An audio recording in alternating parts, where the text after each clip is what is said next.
Good evening, everyone. We are Group D, and we are going to be talking about an introduction of marketing today. My name is Megan Price. My name is Jodi Redman. Anita Roberson. I'm Brandon Barclay. And I'm Pete Charboneau. And to start us off, Jodi is going to cover a marketing overview. Good evening. First, I'd like to talk about marketing concept. Marketing concept is saying the essence of marketing focuses on how a firm attracts, retains, and grows customers by enhancing relationships with them. This concept realizes that customers are a firm's core assets, and in order to maximize shareholder value, you need to keep your customers happy. That is an important goal. Marketing is looked at as a philosophy, and that philosophy is the guiding force or the orientation for the entire organization. So the marketing concept should come from top management down, all the way down the flow chart. Orientation within the marketing, within the organization can be viewed as either external or internal. Next slide. There's a way, old way and new way of looking at marketing. The old way is kind of the internal orientation, and the new way is the external orientation. I'm not going to read all of these. I'll touch on a couple of them. Accounting profit is the most important item. Customers are a necessary evil. Internal orientations are acceptable. The seller dominates the power. Those are all the old way or internal way of a company looking at marketing. The new way that marketing is looked at is, instead of looking at accounting as the most important, the shareholder value is more critical. Customers are a necessary evil the old way. Customers are a firm's core assets. So you can read that later and see that. And next slide, external orientation. I've talked about that a little bit.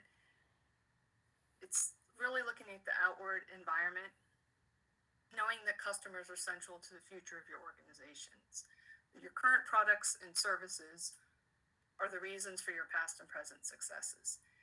These organizations that have an external view invest in new capabilities and competencies to exploit customer serving opportunities. And as I said earlier, CEOs and managers, top level management, are really responsible for creating an overarching corporate thrust and environment so that it trickles down to the bottom of employees, looking and wanting to provide the best customer service because they know that's how an organization thrives. An example or two examples of companies that use external orientation is Cisco. During a recession, Cisco invested in Asia as competition was contracting out of that area because Asia needed the products that they had. They were looking to help those customers, and within 1 year they led the market share in many countries. Another example is in 1982, Tylenol had the cyanide lacing crisis. Johnson & Johnson immediately withdrew the capsules until it developed a fail-safe packaging. So they were really demonstrating a long-term investment to their customers, rather than trying to keep continuing to sell and looking at creating profits. They didn't want to release the product until they knew their customers were going to be safe, and that paid off. There was a lot of customer loyalty, and customers continued to buy Johnson & Johnson products. Next slide, internal orientation. Again, organization focuses on internal issues such as products, services, processes. They become extremely regimented, rule-based internal functions. You'll hear things such as, this is the way we've always done things here, not open to a lot of change. The example I have for internal orientation is also Johnson & Johnson. This was in 1994 under different leadership. In 1994, they pioneered the stent, which is used is a metal scaffold to hold open human arteries to allow blood flow. And when they created that, they enjoyed more than 90% of the market share. And then within 2 years, their market share was down to 8%. That's because they weren't looking outward to the environment. Physicians were saying, this is a wonderful product. We want different sizes for different types of procedures. We want different materials. And Johnson & Johnson didn't heed that advice. Other people swept in and created those products for their customers. And Johnson & Johnson's market share went down. Next slide is just another slide showing internal and external orientations, looking at different dimensions. If an organization's focus is on products versus customers and markets, internal is the products, external is customers and markets. Next slide, marketing overview. So to put the marketing philosophy that we've talked about, taking either the external or internal orientation, a firm must use 6 marketing imperatives to use for that philosophy to flow through the organization. There are 6 marketing imperatives. The first 3 focus on strategic marketing, and the remaining 3 focus on implementing the marketing strategy. So I'm quickly going to go over the imperatives because several of them are covered in more depth throughout the work.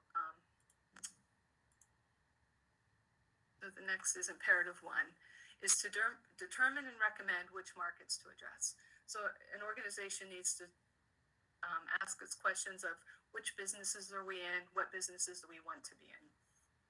They continually must make market decisions. While environments are changing, they need to be open to other opportunities, which is informed agility, being able to move with changes, customers' changes that they need. So an example for that is GlaxoSmithKline had a marketing opportunity in Japan on medicine for depression. Years ago, Japan looked upon depression as a bad thing. So many drug companies did not want to touch that market. GlaxoSmithKline started talking to different people and said they looked at it as, does your soul have a cold? You know, depression is a disease anybody can catch. And once they were able to get into that market, within 3 years, they tripled their sales on antidepressant drugs. Imperative 2, identify and target market segments. Market segments are a group of customers with similar needs that have similar beliefs, values, and similar levels of priority. So if an organization will need to target different segments to meet their needs. So if a market segmentation is done well, then the benefits, values, and needs that you're showing to that target group are different from another target group. An example of that is Boeing purchased de Havilland Canada Air. Boeing is a huge airline company. Havilland Canada was very small passenger planes, but they saw the need that some of their customers required that regional air travel. So that was very profitable for them. Okay. Imperative 3 is to set strategic direction and positioning. An organization must decide how to compete in the market segments that they have targeted. They need to develop performance objectives to guide the strategic decisions within each segment. They need to design persuasive value proposition for their customers. An example of that is P&G Gillette, which is a global leader in men and women shaving markets. Gillette has continually introduced higher value products in advanced countries all over the world. There must be 20 different types of shavers. They are targeting to specific groups. Imperative 4, design the market offer. So that is designing the total benefit package that you're offering to the customer. That includes your marketing mix, which is your basic building block of the marketing offer, and includes your product promotion, distribution, and price. And I think Pete is going to talk about that further in the organization in more detail. An example of that is Titan, an Indian watch firm. Titan is a leading watch firm in India. They created a watch called Fast Track that's targeted to youth. Became very popular, so they held on to that youth group. And imperative 3 is to set strategic direction and positioning. An organization must decide how to compete in the market segments that they have targeted. They need to develop performance objectives to guide the strategic decisions within each segment. They need to design persuasive value proposition for their customers. An example of that is P&G Gillette, which is a global leader in men and women shaving markets.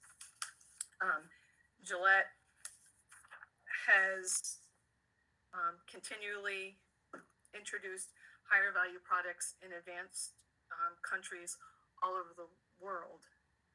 There must be 20 different types of shavers. They are targeting to specific groups. And imperative 4, design the market offer. So that is designing the total benefit package that you're offering to the customer.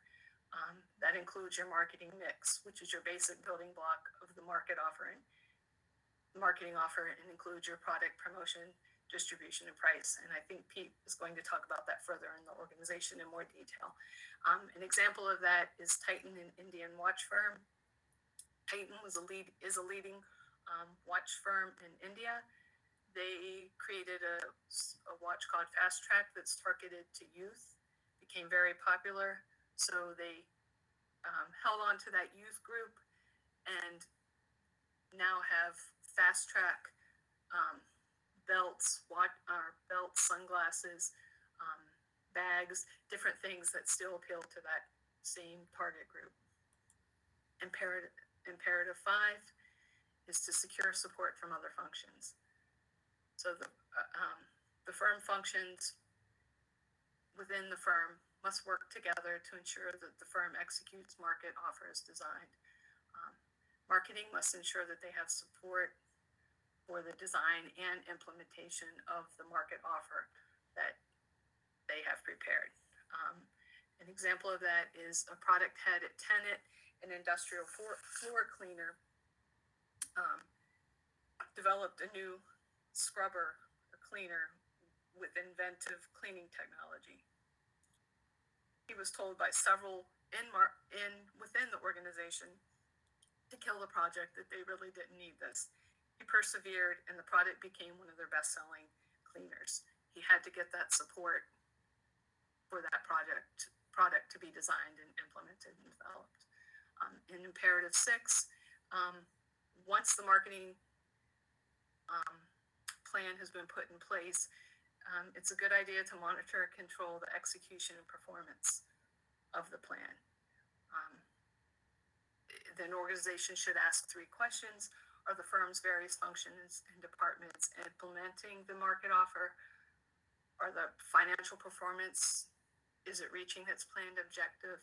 And based on the current environment, are the firm's objective strategies and implementation plans on track, or should they make changes? Pfizer continually tests their budgets for selling efforts, advertising, and promotion. A senior executive there has said, "We're measurement intense, so metrics are us. We believe in it. We measure everything. That is the root of our business." They really measure to tell, hey, are our efforts really working? And that is all I have for marketing overview. I'm going to turn it over to Megan, who's going to discuss the marketing plan. Thank you, Jodi. I'm going to jump into an overview of a marketing plan that you would implement if you're trying to develop either a product or a service. So when you go about developing these products or services, they can at first seem daunting, but if you separate them into distinct steps outlined by the imperatives that Jodi already covered, it allows you to have a better understanding of what type of product you're actually developing and how to approach it. So the distribution aspect of the marketing plan can be broken into two main aspects. You have one, the consumers that are being targeted, and then two, the location that the product is being released into, and that's both physical and the commercial location. When you're creating the product, it should begin by defining the customers and the consumers that the product will serve. And then, like I had mentioned, the physical distribution should be analyzed, and that's both geographical and platform-based distribution. So the who. If you're looking into what types of customers you want to target, this gives you a more general idea of what type of product you're developing. It allows you to pinpoint the marketing, the advertising specific to these types of people. And so you look into demographics as well in here, which we will cover a bit more in depth later. And you also look into wants and needs. Why are they going to your product? What are they looking for specifically? This usually results in a higher return on investment. And if you understand your prospective customers, usually tailoring the product to wants and needs helps shape the product development. Next, you have where. So there are two aspects of where. You have your purchasing platform specifications, which is essentially how are they going to purchase from you, which I'll go into more in a second. And then also just geographically, consumer locations. Where are you going to be selling? What are you going to try to do worldwide? Are you going to try to do nationwide? Are you just doing local?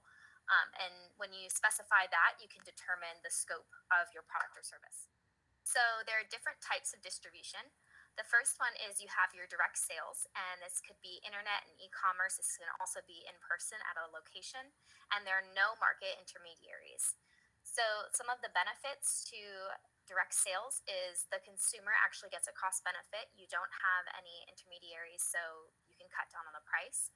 You also have intimacy with the consumer. There's more of a one-on-one relationship there. You can incorporate some marketing tactics such as reciprocity, which is the idea that if you give something to the consumer, they'll give back. And that's, like I said, kind of building off of the intimacy. And then you can also ask for affiliates by asking for recommendations from the specific consumers. The next type of distribution is with brokers and distributors. And this is essentially delegating tasks to intermediaries rather than just directly selling. And there are both benefits and disadvantages to this. So some advantages, and these aren't all of them, these are just a few. Some advantages is that the broker is mostly responsible for the close on the sale. That's not something you have to worry about. In addition, the broker has connections to other manufacturers in geographic areas and usually has close ties and understands the type of quality that they'll be producing. In addition, the sales cost for vendors would be fixed, and you can ensure that all of your product is sold. However, some disadvantages is that there's always a broker fee, which can be high and can also be pushed onto the consumers eventually, usually about 5 or 10%. And the brokers also do not take responsibility over shipping the produce or the product. So this could potentially lead to some damages. And then finally, the last option is wholesalers or retailers. This is one of the most popular options available currently. It's the preferred distribution chain link. And you purchase the product from the manufacturer, and therefore the manufacturer, I'm going to redo that one as well, sorry. And the last option is wholesalers or retailers. This is one of the most popular options currently on the market. And the idea behind this is the wholesaler purchases the product from the manufacturer and therefore takes on all the risk of sales. So you won't have to worry about actually selling to the consumers themselves. The wholesaler takes on that risk. And this is the preferred distribution chain link. Next slide. The next step in the marketing plan is performance and function, and this is the why of your marketing plan. So usually this is approached from the unique selling proposition, or the USP, which is defined as the factor or consideration presented by a seller as the reason that one product or service is different from and better than that of the competitor. And so this idea should resonate with the consumers. It distinguishes the company from all of their competitors. You kind of want to approach the USP and just the performance and function in general by knowing what motivates your customers' behavior and their various buying decisions. So we already defined our customers. We determined what they look like and why we're selling to them. And so when you learn and start to understand your consumers, you can really go into the details of figuring out what your product looks like. The first step is understanding your customers. If you understand more of their motives, you can get their desires and therefore produce a product that fills that void. Another thing that you should look out for is uncovering the real reasons consumers are actually buying your product instead of a competitor's. So, for example, a pizza shop owner may think that his customers are purchasing his pizza because they actually like the taste of his pizza, but actually, maybe it's the environment and the venue that his customers actually go in for. They don't actually go in for the pizza. So that can completely shift his unique selling proposition and should be considered when developing a product. Further, the product details. So I've kind of already touched on this, but you can break down the product further into the specifications that each consumer wants. And this outlines the entire purpose of the product. You can then find your gap in the market that you're wanting to fill. And when you're developing a product, you should always consider the gap in the market and figure out where you're going to fit into that. And then finally, you should always consider your future prospects. So you need to think about whether or not you want to expand, where you want to expand into, and what those potential products or services would look like so that you can plan for it when you're developing your initial product. Next slide. The last part of the marketing plan, this is not the last part. That was a mess up. Okay. The next part of the marketing plan is pricing, positioning, and promotions. And this is going to be a brief overview because we will go in more depth later. But essentially, you want to position yourself within the market so that you are both adhering to the type of products you want to produce, and you're hitting that demographic or market segment that you're interested in. And this kind of leans more into figuring out where exactly you are aligned. So if you're creating a high quality product that's going to be high cost, you need to understand the consumers that are going to be purchasing it, and you can align your pricing with that. So this lends the creation of a product and determines the final touches of the product and the details. You want to position yourself within the market comfortably so that you can, and this is the next part, both reach new customers and you can reach your target customers, so the people that you know you're going to be selling to. For example, like I had mentioned, if you're a high quality brand, you should target the individuals who are interested in high quality products, and then this will help determine your pricing. Next slide. Finally, we move on to monitor and control. After you've developed your product, you need to start figuring out how you're going to actually sell it to the customers. So you need to document a marketing plan, which is essentially this. Actually outline all of this and also outline how you're going to specifically market your product in advertising space. You also need to document financial projections. So measuring marketing tactics and marketing expenses, because those are both financial projections that need to be included when you're considering some things. Some financial projections that are good in marketing plans and monitor and controlling are sales forecasts, operating expenses, income statements, balance sheets, financial ratios, costs of goods sold. And then eventually you lend on to your ROI, or your return on investment. This is both financial calculation and just your return on investment from your consumers, from your product. Are you receiving a lot of praise? Is there a lot of feedback in the environment? Are you getting what you're putting in, essentially, getting back what you're putting in? And then really quickly, just to touch on marketing myopia. Marketing myopia is, in definition, a nearsighted focus on selling products and services rather than seeing the big pictures of what consumers really want. And you kind of want to avoid this when you're creating your marketing plan and defining what your product is.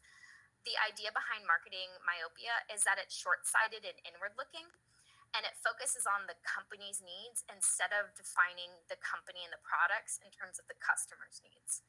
And eventually, this can lead to an overall failure to see and adjust to changes within the marketplace and changes within the consumer themselves. Next, Brandon is going to go ahead and cover brand and development. Thanks, Megan. This portion of the presentation, I'll be discussing brand and development. In this portion of the presentation, I'll be covering branding, brand strategy, new product development, mass communication, and digital marketing. Branding is one of the most important aspects of any business, large or small. Simply, your brand is your promise to your customer. It tells them what they can expect from your products and services, and it differentiates your offering from your competition.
comes in the form of perceived quality or emotional attachment.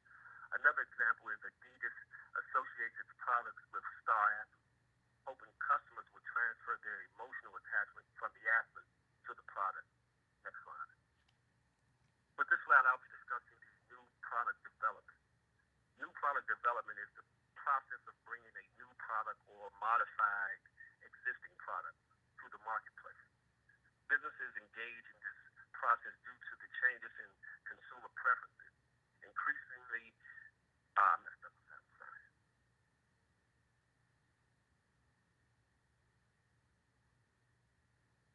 Pete, can you hear me? Yeah. It's no problem. You can just start the slide over or that paragraph. New product development is the process of bringing a new product or modified existing product to the marketplace. Businesses engage in this process due to the changes in consumer preferences, increasing competition, and advances in technology or the market.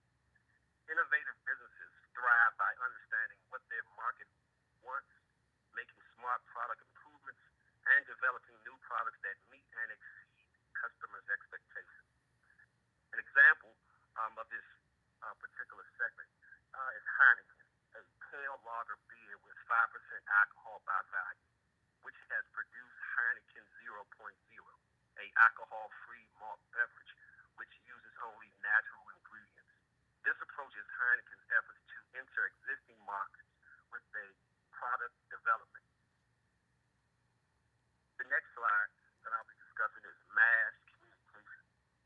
In this process of imparting and exchanging information through mass media to large segments of the population, mass communication is multidisciplinary in nature, incorporating elements of related fields such as strategic communication, health communication, political communication, integrated marketing communication, journalism, and more. Next slide. Subject professionals from various origins of mass communication use their knowledge of rhetorical principles and strategic media practices to develop, share, and evaluate the impact of these messages to large and targeted audiences. These strategies allow marketers and other professionals to craft and launch calculated communication plans across nearly every industry. An example of the mass communication is Facebook, which is one of the easiest, cheapest, and most rapid forms of media to create a buzz. Next slide. Digital marketing is the component of marketing that utilizes the internet and outlines basic digital technologies such as desktop computers, mobile phones, and other digital media, and platforms to promote products and services. One of the advantages of digital marketing is that they create awareness and engagement. Digital marketing helps convert new buyers into rapid fans, and they kickstart word of mouth and social sharing. Digital marketing shortens the buyer's journey by presenting the right offer at the right time. And digital marketing earns people's trust and builds brand. Digital marketing, in closing, generates strategies for better revenue growth expectancies. Two examples of digital marketing is the social information icon Beam, which is a search engine optimization, as well as WhatsApp, a instant messenger marketing app. With digital marketing, you can see results much faster than you might while offline marketing. With digital marketing, you can see results much faster than you might with offline marketing. The interactive nature of digital marketing strategies helps companies grow their client base in a short span of time. Pete will take over the presentation to discuss the marketing analysis, beginning with a briefing of Porter's 5 Forces. Thanks a lot, Brandon. The next topic that I'll be covering is Porter's 5 Forces. This is a model that was developed by Michael Porter, and I'm sure everybody is familiar with it. These are the 5 forces that are continually going on and affecting an entity as the firm goes through the course of their business. You've got the threat of new entrants, the threat of substitutes. You've got a competitive rivalry, the bargaining power of customers, and the bargaining power of suppliers. Next slide. So the bargaining power of buyers is such that large buyers, large and powerful buyers of supplies, can use their clout to force down prices or to demand more services at existing prices. So the bargaining power of buyers is highest when the buyers are large relative to their competitors or relative to the supplier that they're buying these parts from. So if you look at Walmart as they're purchasing their goods, they can drive prices down because they are, the one of the world's largest retailers, and they have a lot of power when they are a buyer. Um, Walmart as a supplier also has power, but from a different perspective. Moving into the bargaining power of suppliers, the bargaining power of suppliers is such that companies in every industry are purchasing inputs from a from a group of suppliers. There may be 3 or 5 suppliers, and these, in this instance, powerful suppliers can use their negotiating leverage to charge higher prices or just to demand more favorable terms from the industry. And the bargaining power of suppliers is highest when suppliers are few and large. So if there's only a couple of suppliers, supplier A knows that in order for you to switch from supplier A to their competitor, supplier B, you're going to have to endure switching costs and some other inconveniences, and therefore the bargaining power of suppliers is high in that case. An example of bargaining power of suppliers in the airline industry: major suppliers supply engines, aircraft, fuel, these big ticket items that are imperative in the airline industry.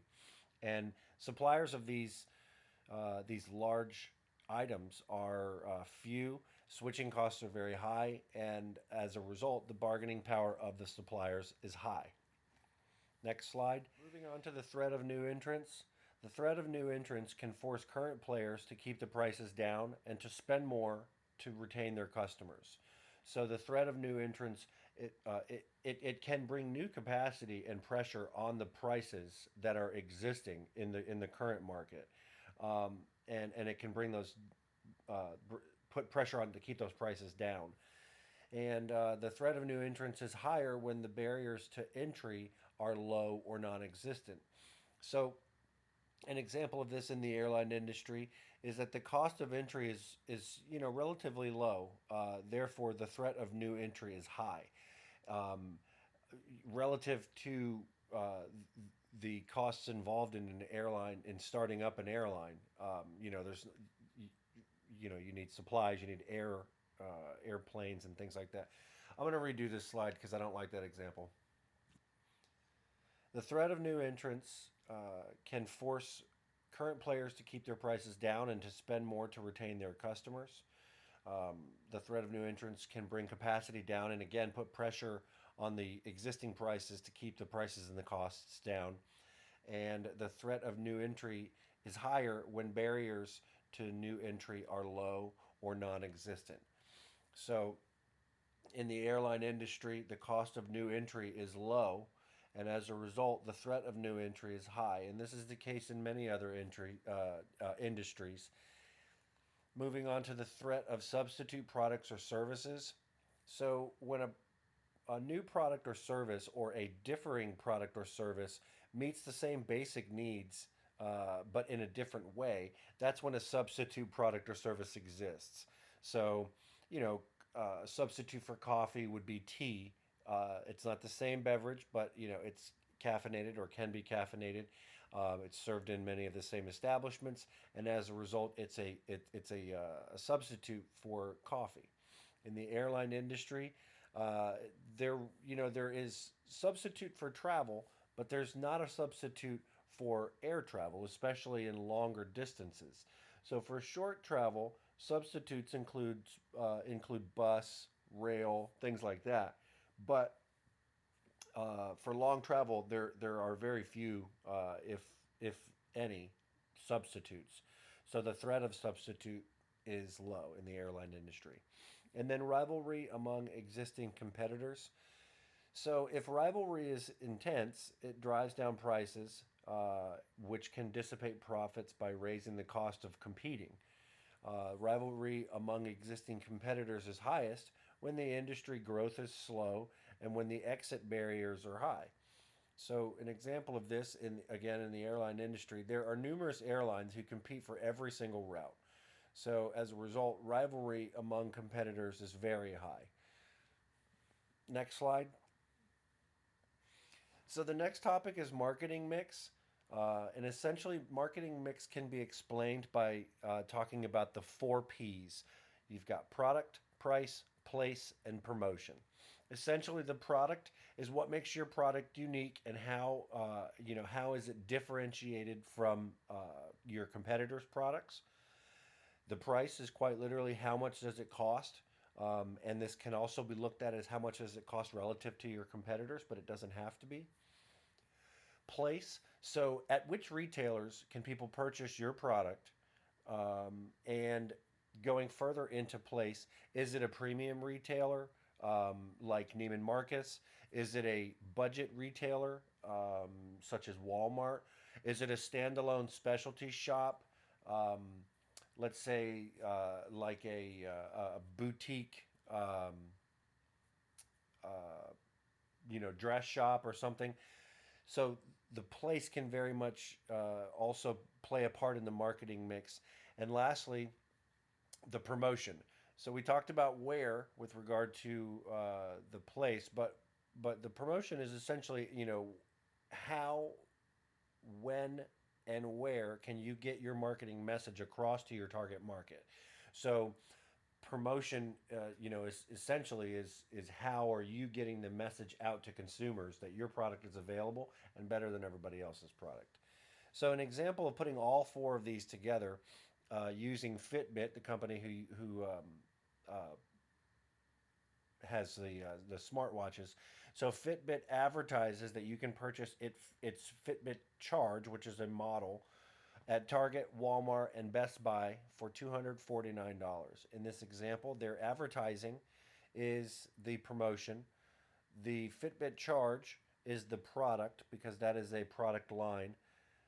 Target, Walmart, and Best Buy are the place, and $249 would be the price. So, this would be an accurate description of the marketing mix for one of the many business lines that Fitbit has for the Fitbit Charge. Next slide. So, marketing segmentation at its most basic level, it refers to subdividing the market along some sort of commonality or similarity, such as an age group, locational similarity, sex, or socioeconomic status. The types of segmentation include but are not limited to the list here: geographic, distribution, whether it's the type of distribution, media segmentation, price segmentation, demographic, time, occasion based segmentation, and some lifestyle segmentations. So, these are the different marketing groups um, that, for instance, using the previous example, Fitbit uh, has their market segmented depending on product line. For most people are going to have an active lifestyle. Depending on the product line, they can pay a premium price. The majority of Fitbit's offerings are offered at a premium price. The majority of the target audience who enjoys Fitbit also enjoys social interaction, which is why Fitbit puts a lot of effort into the competitions, the weekly and daily competitions that they have with all of the Fitbit users that are competing on an interconnected social interaction medium. And then, as I mentioned, the retailers who sell Fitbit, are a segmentation in themselves, as we talked about here in the example. You've got Target, Walmart, and Best Buy. Best Buy would be a specialty retailer for electronics. Walmart would be a low price, high volume retailer.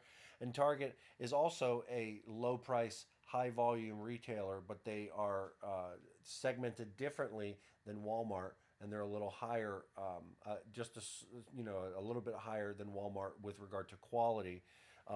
So that speaks to the segmentation that goes into selling fitment. Thanks, Pete. I wanted to take a couple of minutes to talk through the importance of distinguishing first among products and services.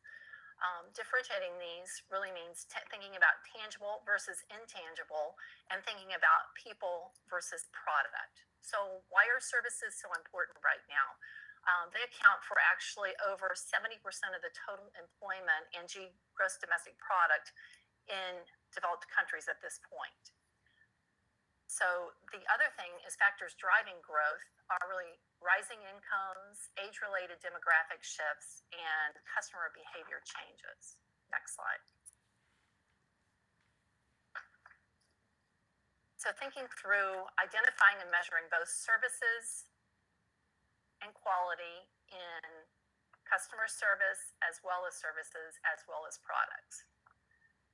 So first, physical products differ from services in several ways. The characteristics of services include intangibility, inseparability, really thinking about the whole train production to consumption. Services holds that whole product channel. In products, one person sells it, one person produces it, and another one buys it. But from a services production, it's soup to nuts, basically. And this is where data mining and marketing is key.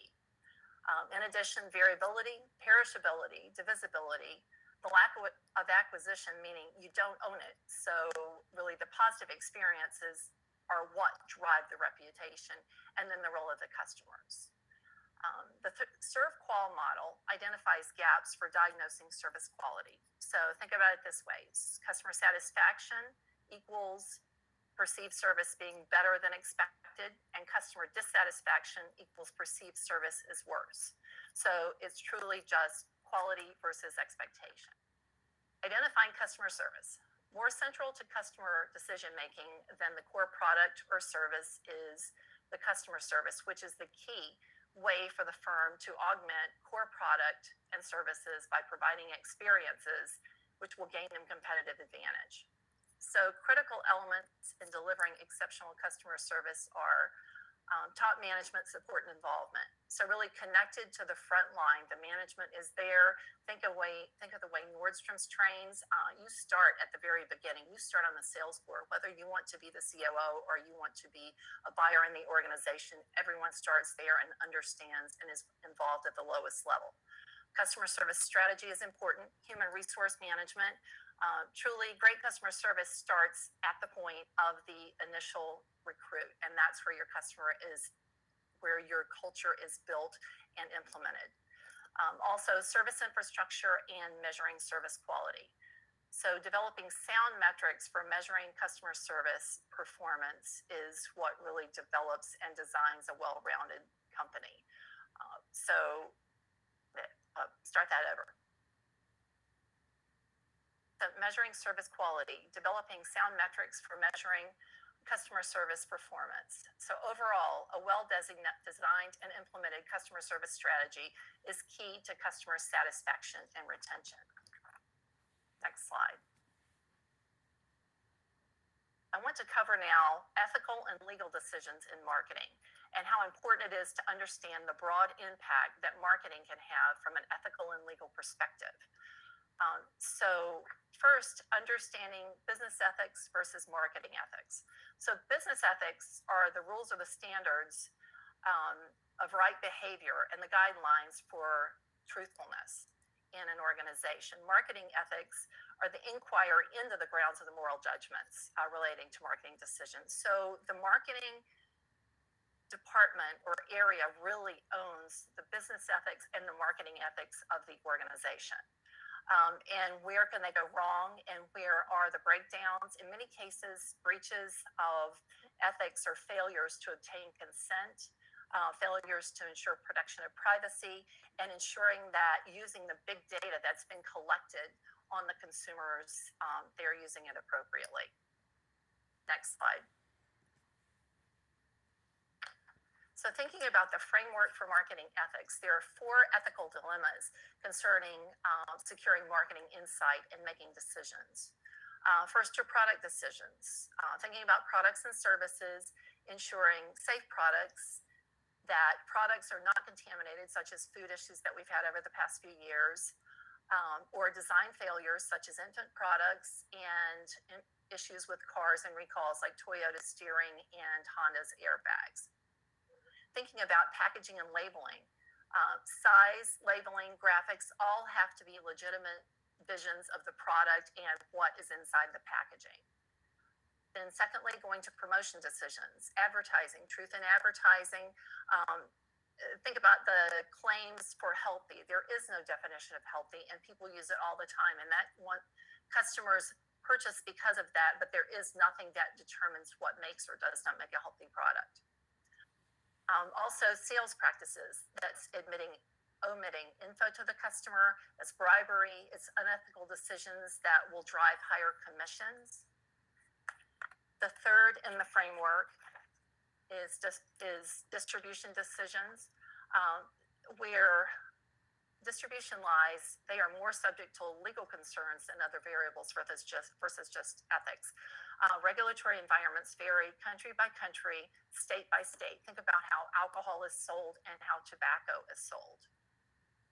Also, pricing decisions, anti-competitive pricing to include discriminatory pricing, so where the firm cannot sell an identical product at variable prices to each customer, and predatory pricing, where pricing is targeted way below average cost upfront, as well as price conspiracies. And finally, in pricing decision, fairness issues to include bait and switch, as well as deceptive pricing. So think about the false prices that many stores use: buy one, get one free, high-low pricing, lowest average price, what the market will bear. Many of these are misused and could become legal or ethical issues. Next slide.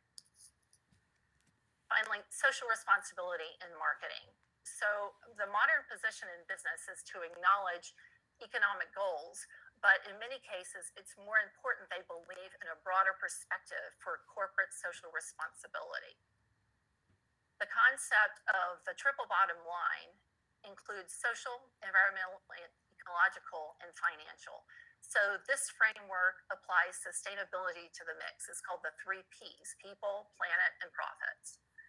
And 3, it incorporates responsibility to the workplace, employees, products, consumers, philanthropy, and national responsibilities. If you think about the way the customer shops now, they want to see what is important to the industry, what's important to the company. Do they donate to people in need? What is their philanthropic idea, and where do they stand? And this is extremely important in how an organization markets and positions themselves for the future. So that's all I have. This concludes the marketing presentation for Team D. Thank you.